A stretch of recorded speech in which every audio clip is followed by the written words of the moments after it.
Ji, today we are going to study about the cooling system of the engine.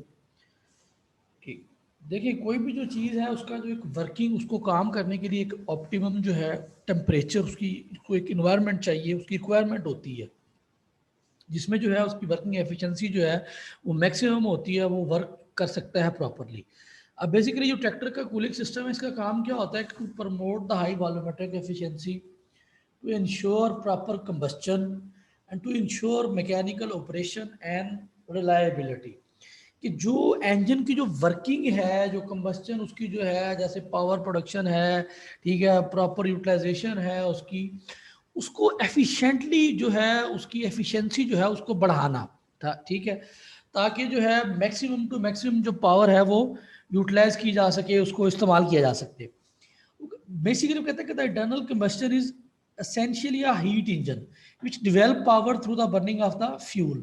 अब आपके internally combustion जितने engine है, क्योंकि इसकी कंबस्टन इंटरनल होती है, अंदर होती है, तो उससे बहुत ज़्यादा हीट जनरेट होती है, ठीक है, बर्न फ्यूल की बर्निंग से, ठीक है। तो इनका जो टेम्परेचर है वो 1600 डिग्री सेल्सियस तक भी जो है वो राइज कर जाता है। तो अगर इस टेम्परेचर को आप जो है डिक्रीज नहीं करेंगे तो आपका ये जो इसके इंजन पार्ट्स हैं वो इस हाइट, अगर कंटिन्यूसली इतना टेम्परेचर रहेगा तो वो मेल्ट होंगे, ठीक है, उससे आपका जो इंजन की जो फंक्शनिंग है वो डिस्टर्ब हो जाएगी, इंजन आपका सीज हो सकता है। तो इसके इसके जो टेम्परेचर को हमने वो 90 डिग्री सेल्सियस तक वापस, जो बर्निंग जब होती है 16 डिग्री सेल्सियस तक जाता है तो 90 डिग्री पे लेके आना होता है वापस, ताकि इसकी जो वर्किंग है वो प्रॉपर रहे और जो इसके जो इंजन की जो पार्ट्स हैं वो डी साइज ना हो, डी शेप ना हो, ठीक है, उनकी जो है एफिशिएंसी, वर्किंग वर्किंग की एफिशिएंसी इसकी मैक्सिमम रहे। अब इसका जो 90 तक जो हमने 1600 से जो टेम्परेचर ड्रॉप करना है उसको अटेन करने के लिए हम क्या करते हैं कि हम जो है कूलिंग सिस्टम जो है उसका इस्तेमाल करते हैं। अब उसके उसमें कोई कूलेंट आपका कोई भी हो सकता है, कोई लिक्विड हो सकता है आपका। अब मोस्टली जो है हमारे यहाँ पे पाकिस्तान में जो है वो ज़्यादातर पानी जो है वो इस्तेमाल किया जाता है, लिक्विड, ठीक है। तो डिफरेंट कूलेंट्स भी इसमें मौजूद है मार्केट में आपके। अब ये जब आपका ये जो है पावर स्ट्रोक जब जनरेट होता है उस टाइम जो है आपकी जो हीट जो है जब जनरेट हो रही होती है, वो कहता है कि उसका 25% जो है उसकी जो फ्यूल जो वैल्यू है, जो फ्यूल की बर्निंग से जो हीट पैदा हुई है उसका जिस 25% हम उसको यूज करते हैं फॉर पावर डेवलपमेंट, ठीक है। तो कहता है कि जो 31% of the heat is dissipated along with the exhaust gases. हमारी वो जो पावर जब फ्यूल की बर्निंग से जब पावर जनरेट हुई है, उस जो हीट उसके रिजल्ट में पैदा हुई थी उसका 31% जो पोर्शन है वो एग्जॉस्ट गैसेज के थ्रू वेस्ट हो जाता है, ठीक है। वो आप उसकी जो हीट को वो साथ कैरी करके ले जाती हैं। 5% जो है वो जो आपका लुब्रिकेशन ऑयल जो है, जो मूविंग पार्ट्स की लुब्रिकेशन के लिए आप इस्तेमाल कर रहे होते हैं, ठीक है, वो 5% हीट वो डेसिपेट कर लेता है। और जो बाकी 40% है वो आप कूलिंग सिस्टम के थ्रू जो है वो उसको आप कंट्रोल कर रहे होते हैं, ठीक है। कहते हैं कि however overcooling is not desirable either, it can cause condensation of the fuel water vapor। आपने जो है इसका जो एक रिक्वायर्ड ज़्यादा ओवर कूलिंग ज़्यादा भी नहीं करनी, उससे भी आपका जो इंजन है उसकी एफिशिएंसी जो है वो सफ़र कर सकती है। लाइक आपका जो है फ्यूल प्रॉपर बर्न नहीं होगा, कंडेंसेशन हो जाएगी, वाटर जो है उसके वाटर वेपर्स जो है वो कंडेंस होना शुरू हो जाएंगे, या आपके इंजन के अंदर उससे फिर कुरेन जो प्रॉब्लम है, ठीक है, वो कुरेन प्रॉब्लम जो है वो हो सकती है। तो इसमें मोस्टली जो है हमारी दो तरह की जो है वो दो तरह की इंजन की कूलिंग सिस्टम होते हैं। Number one air cooling system, जिसे आप डायरेक्ट कूलिंग सिस्टम भी कहते हैं। नंबर टू इज आप कूलिंग के लिए कोई लिक्विड यूज करते हैं, उसे कहते हैं कि लिक्विड कूलिंग सिस्टम, उसे आप इनडायरेक्ट कूलिंग सिस्टम भी कहते हैं। अब जो एयर कूलिंग सिस्टम है, जो डायरेक्ट कूलिंग सिस्टम है, उसमें आप करते हैं क्या कि आपका जो इंजन का सिलेंडर हेड होता है ना, उसके ऊपर आपकी फिन्स बनी होती हैं, ठीक है। उसकी जो बाहर वाली जो सरफेस है ऑन द एक्सटर्नल सरफेस उस पर फिन्स बनी होती हैं। कहते हैं कि which increase the surface area thus increase the dissipation of the heat as air flows off the engine. अब ये फिन्स बनाने का मकसद क्या होता है, ये देखिए, ये आपको ये यहाँ पे नजर आ रही है, ये वाली जो स्लॉट्स जो हैं इन्हें हम फिन्स कहते हैं, ठीक है। ये हाईली कंडक्टिव जो है वो मटेरियल से बनी होती हैं, ताकि कनेक्शन जितनी ज़्यादा होगी उतनी ज़्यादा से ज़्यादा इसका बेसिकली फिन्स बनाने का मकसद होता है आपका आपका एयर कॉन्टैक्ट इसका एरिया बढ़ाना बाहर वाला, ठीक है। उससे क्या होता है कि ज़्यादा से ज़्यादा एयर टच हो जाएगी, ज़्यादा से ज़्यादा हीट को कैरी करेगी, तो आपका जो कूलिंग सिस्टम है वो क्या होगा, बेहतर होगा। अब वो कहते हैं कि air cooling is generally use, मतलब आपके जो स्मॉल इंजन है, छोटे जो है, लाइक आपका मोटरसाइकिल है, ठीक है, इस तरह के जो है, ये जनरेटर होता है घर में, मतलब इन तरह के जो इंजन है इनमें जो है वो आप इस्तेमाल करते हैं एयर कूलिंग सिस्टम। कहते हैं कि इस मेथड का जो एडवांटेज है वो इसके अंदर पार्ट्स बहुत कम है कूलिंग के लिए, सिर्फ वो आप ऊपर आप एयर फिनिश जो है वो जनरेट करते हैं, ठीक है, तो इसलिए उनकी वेयर एंड टेयर कास्ट भी इतनी नहीं होती, मेंटेनेंस कास्ट भी इसकी लो है, ठीक है। लेकिन इसकी जो कूलिंग एफिशिएंसी है, ठीक है, या जो इसकी जो हीट ट्रांसफर ऑफ जो है, जो एयर के थ्रू इसकी जो कूलिंग जो है, वो cooling efficiency as compare to liquid या इनडायरेक्ट कूलिंग सिस्टम जो है वो कम है, ठीक है, उसकी ज्यादा है, ठीक है। इसमें क्या होता है कि हैव, ये देखें यहाँ पे बता रहा है कि have metal fins on the outer parameter of the engine, ये जो आपका जो सिलेंडर हेड है इसके ऊपर ये बाहर ये फिन्स ये आपको नजर आ रही है, ये देखें ये वाली और ये इसके ऊपर, ये फिन्स बनाने का मकसद मैंने आपको बताया क्या है कि कॉन्टैक्ट एरिया बढ़ाना, ठीक है। वो कहता है कि heat is transferred from the engine through this fins into the atmosphere, कि जब आप इस इंजन को चला रहे हैं तो जब एयर इसके साथ इन टच होकर गुजरती है तो वो यहाँ से इसके टेम्परेचर को अपने साथ कैरी करके ले जाती है, इसका टेम्परेचर जो है वो क्या होता है, डाउन हो जाता है। इसी तरह जो है इसके एडवांटेजेस क्या है, इसमें आपको कहता है कि इसमें आपको रेडिएटर नहीं इसके अंदर इस्तेमाल होता, कूलिंग जैकेट्स नहीं होती, कूलेंट पंप करने के लिए आपको, ठीक है, कूलेंट नहीं चाहिए, कोई पंप नहीं लगाना पड़ता, इंजन का वेट जो है वो कम होता है, ठीक है। तो इसमें कहता है कि इंजन, ये वाले जो इंजन हैं इन्हें ज़्यादातर आप जो आपके ठंडे एरिया हैं, ठीक है, स्पेशली नॉर्दर्न एरियाज कह लें, उनके लिए ये प्रेफरेबल है, क्योंकि वहाँ पे इन्वायरमेंट वैसे ही ठंडी होती है, वहाँ बाहर वाली ठंडी होती है, ठीक है। उस वहाँ पे अगर ये ऐसे एरियाज जहाँ पे बहुत ज़्यादा ठंड है, टेम्परेचर माइनस में रहता है, अगर वहाँ पे आप ये लिक्विड कूलिंग सिस्टम करेंगे तो हो सकता है कि आपका जो लिक्विड है वो आपकी जो डिलीवरी लाइंस हैं जो हैं उनके अंदर वो फ्रीज हो जाए, जम जाए, तो वहाँ पे आप जो है ये कूलिंग सिस्टम इस्तेमाल करते हैं, ठीक है। तो जहाँ पे पानी कम है वहाँ पे भी आप इस्तेमाल कर सकते हैं, ठीक है। इसका क्योंकि कोई कूलेंट इस्तेमाल नहीं होता इसलिए कहता है कि हैंडलिंग आता है लिक्विड कूलेंट रिक्वायर, अगर आपने लिक्विड यूज़ करना है तो उसके लिए आपको बाकायदा पूरे पाइप्स वगैरह और सारी पंपिंग है और जो सारी उसका जो सर्कुलेशन पूरा सिस्टम है वो उसके साथ लगाना पड़ता है, एयर वाले में ये नहीं होता, ठीक है। तो air coolant engine have no coolant leakage और फ्रीजिंग प्रॉब्लम। अब इसमें अगर जब लिक्विड है ही नहीं तो फ्रीजिंग की प्रॉब्लम भी नहीं है ठंडे एरिया में, और लीकेज भी प्रॉब्लम नहीं होगी कहीं पे क्योंकि एयर ही है, ठीक है, लिक्विड तो इस्तेमाल ही नहीं हो रहा कोई। तो ये इसके जो है एडवांटेजेस हैं over the water cooling system, ठीक है। अब हमारे पास लिक्विड जो कूलिंग सिस्टम है या इनडायरेक्ट कूलिंग सिस्टम, उसके तीन जो है टाइप्स है। नंबर 1 ओपन ऑपर सिस्टम, नंबर 2 थर्मोसाइफन सिस्टम, और नंबर 3 फोर्थ सर्कुलेशन सिस्टम, ठीक है। अब ओपन ऑपर सिस्टम में क्या होता है कि आपका जो सिलेंडर है और जो कंबस्टन चैम्बर है उसके इर्द गिर्द आपको वाटर जैकेट्स होती हैं, वो कहता है कि हॉपर वाला स्ट्रक्चर होता है। अब उसमें कूलिंग कैसी होती है कि इसमें डायरेक्ट ट्रांसफर आप उसके इर्द गिर्द आपका जो पानी है उस वाटर उसमें ओपन हॉपर में और उसके अंदर जो है आपका पानी जो है वो मूव कर रहा होता है, the cooling occur by direct transfer of the heat to the water in hopper. In this method of the cooling the working temperature of the engine is difficult to maintain, क्योंकि आपका पानी मुसलसल उसके अंदर सर्कुलेट किए जा रहा है, तो आपका जो वर्किंग टेम्परेचर है जिसपे उसको एफिशिएंटली वर्क करने के लिए जो टेम्परेचर रिक्वायर है इसमें वो मेंटेन करना मुश्किल हो जाता है, ठीक है। तो लेकिन ये है, ये सिस्टम सिंपल है, इसमें बहुत आसान है इसको मेंटेन करना, इसमें कोई इतने ज़्यादा पार्ट्स जो हैं वो इन्वॉल्व नहीं है। तो अब वो कहता है कि ये वाला जो मेथड है वो आउटडेटेड हो गया है, इसको ये पहले होता था स्मॉल आपके जो स्टेशनरी इंजन थे एक ही जगह जो खड़े होकर जिनका काम होता था उनमें इस्तेमाल होता था, अब ये वाला जो मेथड है ये इस्तेमाल नहीं होता। तो नेक्स्ट है इसमें हमारे पास थर्मोसाइफन सिस्टम, ठीक है। इस सिस्टम में क्या होता है, इसके अंदर आपकी वाटर जैकेट्स, इसके जो पार्ट्स की अगर बात या कंपोनेंट्स की जाए तो उसमें वाटर जैकेट्स हैं, रेडिएटर है, फैन है, मतलब ये इसके जो तीन पार्ट्स हैं इसके ये इसमें इन्वॉल्व है।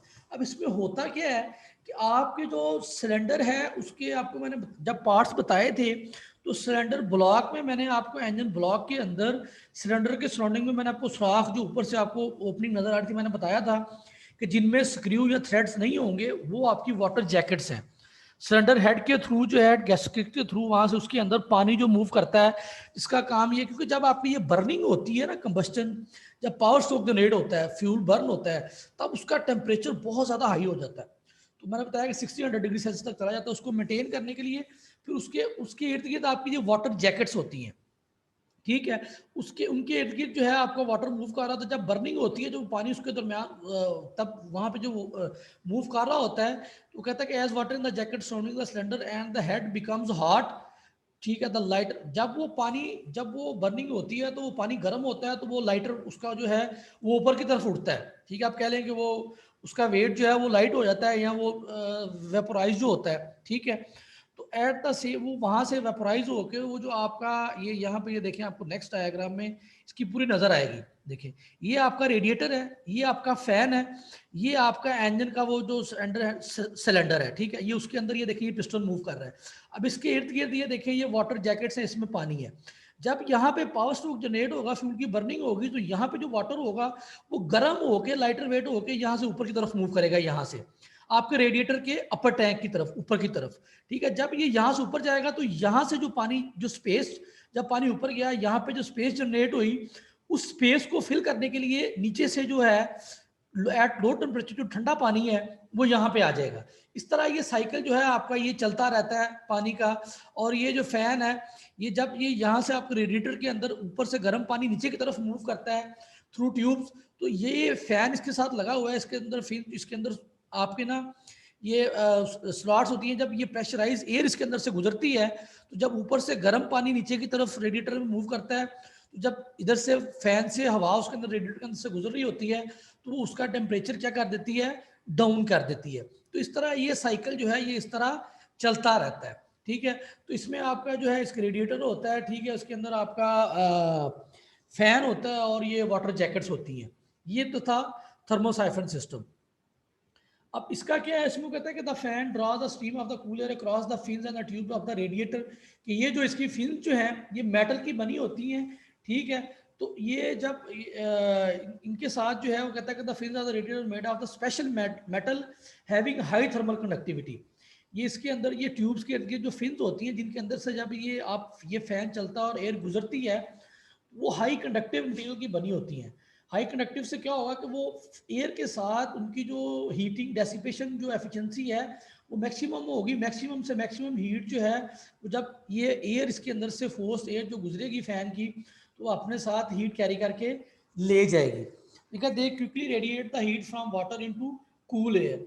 इसमें जो है वो को पंप या थर्मोस्टेट वाल्व जो है थर्मोसाइफन आपका जो कूलिंग सिस्टम है इसके अंदर नहीं इस्तेमाल होता। तो अब हमारे पास लास्ट इसमें है थर्ड जो हमारा फोर्स कूलिंग सिस्टम है, ठीक है। इसके अंदर जो है आपके जो इसके पार्ट्स या कंपोनेंट्स है उसमें आपको वाटर जैकेट्स आ जाता है। वाटर जैकेट आपको मैंने बताया है कि वो ओपनिंग जो सुराख जो आपके सिलेंडर और सिलेंडर हेड के इर्द गिर्द जो है वो आपके इसको जहाँ पे कूलर मूव करता है उन्हें कहते हैं। रेडिएटर है, इसमें फैन है, सर्कुलेटिंग पंप है आपका, ठीक है, थर्मोस्टेट वाल्व है, ठीक है, टेम्परेचर गेज है आपकी, और इसमें डिफरेंट पाइप्स और हॉजेज हैं जो आपका जो वाटर को जो है वो कूल और हॉट वाटर को जो कैरी करते हैं, जो एक आपके वो रेडिएटर से इंजन के अंदर लेके जाते हैं या लेके आते हैं। अब ये यहाँ पे ये देखें ये आपको ये रेडिएटर नजर आ रहा है बाहर।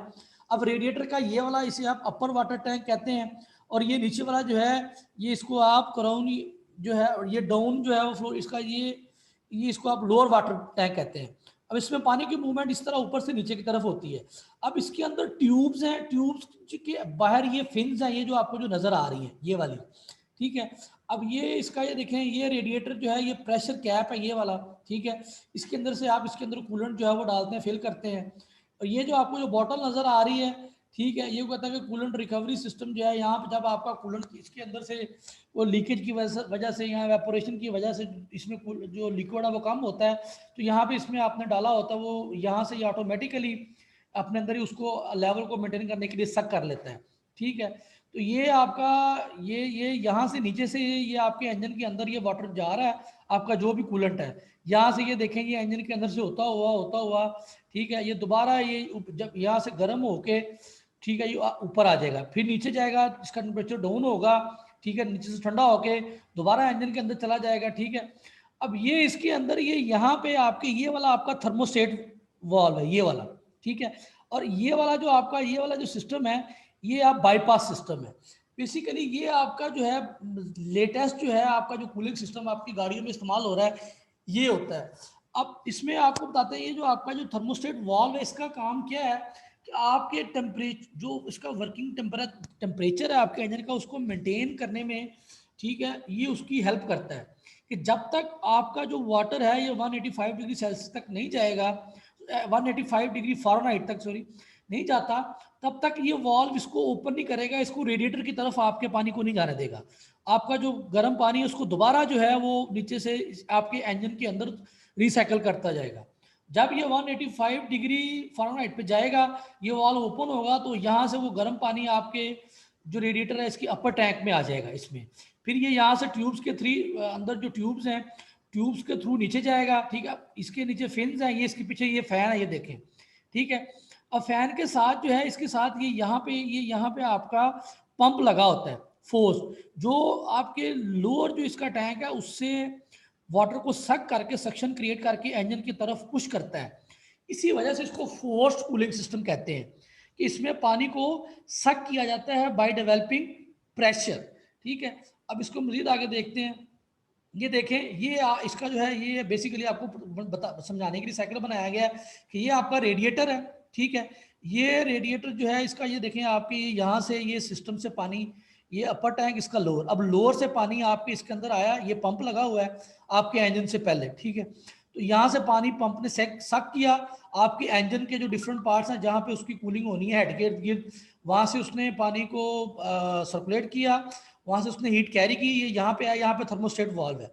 अब उसने देखा, थर्मोस्टेट वाल्व ने सेंस किया कि आपका जो पानी अंदर से, इंजन के अंदर से हो गया है, उसका टेम्परेचर 185 डिग्री फ़ारेनहाइट से कम है, तो वो क्या करेगा कि वो इस बाईपास पैसेज से दोबारा इसको आपके इंजन की तरफ भेज देगा यहाँ से ऐसे, ठीक है।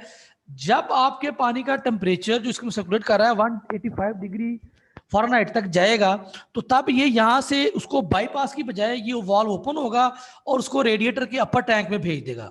किसके लिए? ताकि इसका जो टेम्परेचर है वो दोनों रेडिएटर के अपर टैंक में जब पानी जाएगा, वहां से नीचे की तरफ मूव करेगा। ये यहाँ पे ये देखें, ये फैन लगा हुआ है, ये फैन से जब उसकी फिन्स के अंदर से एयर गुजरेगी, वो इसमें से हीट को कैरी कर लेगी, इसका टेम्परेचर डाउन हो जाएगा, ये फिर लो टैंक में चला जाएगा। इस तरह ये साइकिल जो है ये आपका चलता रहता है। ये देखिए कि ये आपका, ये देखिए यहाँ पे आपका ये रेडिएटर है, ये उसका अपर टैंक है, ये इसका लो टैंक है, ये यहाँ पे ये पंप लगा हुआ है, ठीक है। ये यहाँ से ये देखें, ये आपके सिलेंडर है, ये इसके इर्द गिर्द ये देखें, ये यहाँ पे वाटर जैकेट्स हैं, ये वाली, ठीक है, ये वाली, इनके अंदर से जो है वो पानी होता हुआ दोबारा ये यहाँ से ऐसे ये दोबारा फिर इस तरह ये इसके अंदर घूमता रहता है, ठीक है। ये आपका थर्मोस्टेट वाल्व लगा हुआ है, ये देखें, ये जहाँ पे मेरा कर्सर आपको मूव कर रहा है, ठीक है। अब यहाँ से जब 185 उसका फ़ारेनहाइट टेम्परेचर होगा, तो ये वाल्व ओपन होके उसको थर्मोस्टेट, ये आपके रेडिएटर के अपर टैंक में भेज देगा यहाँ पे, ठीक है। इसी तरह जब अगर 185 डिग्री सेल्सियस से कम होगा, तो ये उसको रेडिएटर में भेजने की बजाय ये बाईपास के थ्रू दोबारा इसी इंजन के अंदर सर्कुलेट कर देगा, ठीक है। मजीद ये आगे इसको आप देखते हैं, पढ़ते हैं। वो कहता है कि इसमें क्या होता है, सेंट्रीफ्यूगल पंप जो लगा, उसका काम क्या होता है, a centrifugal pump forces the water from the bottom of the radiator to the water jacket around the cylinder, जैसा कि मैंने आपको डायग्राम में दिखाया। कहते हैं कि the water passes through the holes in the cylinder head, gasket to the cylinder head and then upward to the top of the radiator, ठीक है। कि उसके अंदर से पानी जो है आपका सिलेंडर हेड के इर्द गिर्द जो है आपके सिलेंडर हेड से गुजरता हुआ आपके सिलेंडर हेड जो सिलेंडर है उसकी सराउंडिंग से हीट कैरी करके, तो आपकी जो वो टॉप की तरफ, वो रेडिएटर की टॉप की तरफ मूव करता है। कहता है कि with in the radiator the water moves downward, कि रेडिएटर में मैंने आपको बताया है, यहाँ पे देखिए कि पानी ऊपर से नीचे की तरफ मूव करता है, ठीक है, यहाँ अपर टैंक से लोअर टैंक की तरफ। तो नीचे वो कहता है कि thermostat is located near the outlet of the cylinder head, जैसे ये मैंने आपको बताया कि ये इसका आपके सिलेंडर हेड के जो ही यहाँ से पानी बाहर निकलता है, तो यहाँ पे आपका ये थर्मोस्टेट वाल्व लगा होता है। अब इसका काम क्या है, फंक्शन क्या है, वो कहता है कि when the engine is cold it diverts water through a bypass back to the pump and water jackets around the cylinder. This permits the engine to warm up quickly. When the cooling liquid reaches the correct operating temperature of about 185 Fahrenheit, the thermostat opens and lets the water circulate through the radiator. समझ आई इसकी? वो कहता है कि ये जो है, ये इसमें थर्मोस्टेट वाल्व से क्या हो गया कि आपका जो इंजन है वो आप उसकी जो ऑप्टिमम टेम्परेचर के जो अटेनिंग टाइम है वो कम हो जाता है, क्योंकि पहले ही जब यहाँ से गुजर के एक दफा पानी साइकिल लेके आया वो गर्म था, उसने उसको किया कि 185 डिग्री फ़ारेनहाइट से कम था, तो उसने उसी जो है गर्म पानी को दोबारा बाईपास के थ्रू, पंप के थ्रू इंजन के अंदर दोबारा वापस भेज दिया। तो इससे फायदा क्या होता है कि आपका जो इंजन का जो ऑप्टिमम वर्किंग टेम्परेचर है वो अटेन करना उसके लिए कम टाइम में अटेन कर लेता है, उससे आपके इंजन की वर्किंग जो है उसकी एफिशिएंसी बढ़ जाती है। ये माइक किसका ऑन है?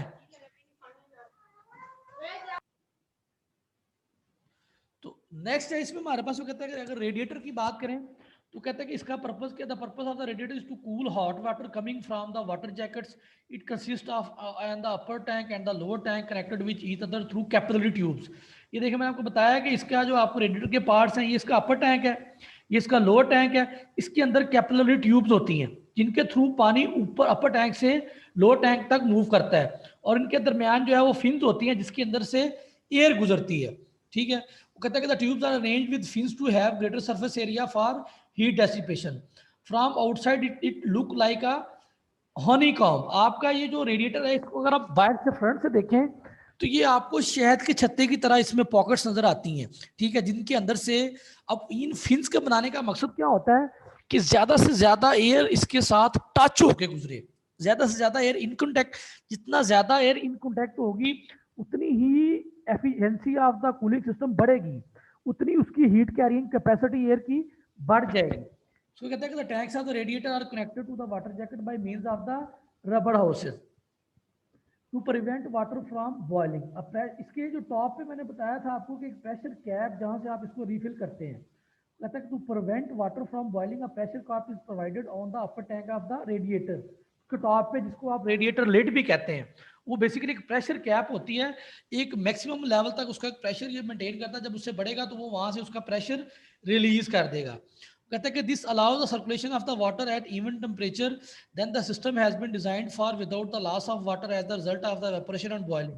कि जब एक मखसूस प्रेशर पे उसका उसके पीछे डेवलप होगा, ये ओपन होगा और ये जो है इसमें ये वाटर की सर्कुलेशन को क्या कर देगा, अलाउ कर देगा वाटर को बॉइलिंग होने से बचाने के, ताकि मजीद जो वाटर है वो गर्म ना हो, उसका बॉइलिंग पॉइंट जो है वो अटेन ना हो।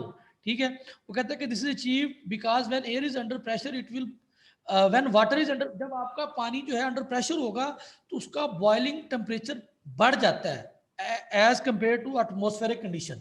ठीक है, तो if pressure within the radiator exceed the safe limit the regulator valve in the cap open and reduces the pressure. ठीक है, तो ताकि ये बॉइलिंग से उसको बचाया जाए। अब कूलिंग के अंदर जो है हम वो कहता है कि दो तरह के अल्टरनेटिव यूज किए जाते हैं टू अवॉइड फ्रीजिंग, कि आपका जो कूलिंग एलिमेंट है वो ताकि वो फ्रीज ना हो स्पेशली इन कोल्ड एरियाज। तो वो क्या कहता है कि वो कहता है कि इधर बाई थॉरली ड्रेनेज, उसके आप दो फ्रीजिंग से बचाने के दो दो प्रोसेस हो सकते हैं। एक तो आप लिक्विड को ड्रेन कर दें, वो कहता है कि thoroughly draining of the liquid, वो कहता है कि ये कन्वीनियंट प्रोसेस नहीं है। या दूसरा क्या है, by using a recommended anti freeze solution, कि आपको उसके अंदर एंटी फ्रीज सोल्यूशन डालें जो आपका जो लिक्विड है इन कोल्ड एरियाज वो उसको जमने ना दे। ठीक है, अब वो क्या हो सकता है कि वो कहता है कि permanent high grade anti freeze solution also contain. अब ये जो एंटी फ्रीज सोल्यूशन जो है इसके अंदर इस तरह के भी कोई केमिकल्स होते हैं जो आपके अंदर उसकी रस्टिंग नहीं होने देते, क्योंकि ये कूलिंग है ना, या अगर आप पानी यूज कर रहे हैं उसके अंदर अगर एंटी फ्रीजिंग एजेंट या कूलेंट डाल देंगे तो ये उसकी जो अंदर जंग जो लगना है उसको उसको जंग लगने से भी आपको बचाता है। अब वो कहता है कि solution containing salt, calcium chloride, sugar, glucose should never be used और नार शुड एल्कलाइन सोल्यूशन या कैरोसिन या फ्यूल ऑयल, मतलब इनको साल्टी को क्लोराइड या ग्लूकोज या अल्कलाइन सोल्यूशन जो है या फ्यूल ऑयल जो है या और मिनरल ऑयल है, इनको एज अ कूलेंट इस्तेमाल या एंटी फ्रीजिंग एजेंट इस्तेमाल नहीं करना चाहिए।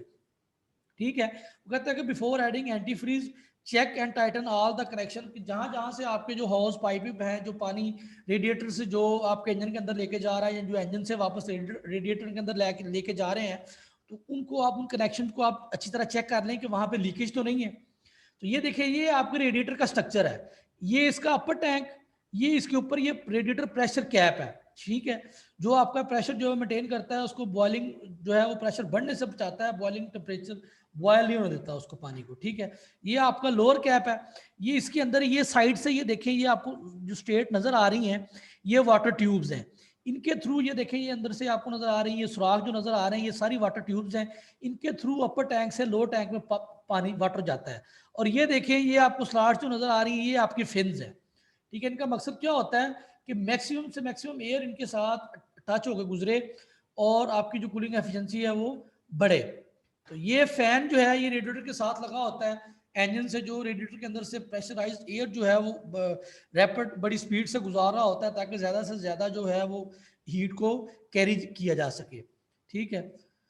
थर्मोस्टेट क्या कहता है, कहता है कि this is the valve enclose in the passage of the hot water coming out from water jacket to the cylinder. ये जो मैं आपको बताया है कि जहां से सिलेंडर के अंदर से गर्म पानी निकल रहा होता है वहां पे थर्मोस्टेट लगा होता है, ठीक है। ये आपका वर्किंग टेम्परेचर मेंटेन करता है 185 डिग्री फ़ारेनहाइट पे, ठीक है। जब तक वो कहता है कि this valve remain close as long as water temperature is below working temperature and thus restrict the water to flow to the top tank of the radiator. जैसा कि मैंने अभी बताया कि जब तक आपका जो आपके इंजन से पानी बाहर आ रहा है उसका temperature 185 degree Celsius degree Fahrenheit नहीं होगा, ये उसको रेडिएटर में नहीं जाने देगा, ये ओपन नहीं होगा, ये क्लोज होगा, ये बाईपास जो पैसेज है उसके थ्रू दोबारा उसको इंजन की तरफ भेज देगा, ठीक है। वो कहता है the pump recirculates the water to water jackets where it got gets hot, ठीक है। Once the water temperature exceed the working temperature, जब उसका टेम्परेचर 185 डिग्री फ़ारेनहाइट से बढ़ेगा तब वो कहता है कि thermostat valve open to allow hot water to flow to the upper tank of the radiator. ये ओपन होगा और ये जो पानी ये जो गर्म पानी है वो उसको वो ठंडा होने के लिए भेज देगा किसकी तरफ, रेडिएटर के अपर टैंक की तरफ। ये देखें, ये आपका थर्मोस्टेट जो वॉल्व है ये इसकी शेप है, इसकी आप कैलिब्रेशन चेक कर सकते हैं कि इसको आप क्या करें, सिंपली आप देखना चाह रहे हैं कि आपका ये वर्क कर रहा है या नहीं कर रहा, इसको आप जो है इसको कैलिब्रेशन इसकी चेक की जा सकती है किस तरह से। आप पानी एक ओपन किसी उसके अंदर पानी ले लें, उसको चूल्हे पर रख दें, ठीक है, इसको उसके अंदर डाल दें और थर्मामीटर उसका टेम्परेचर आप चेक करते रहें।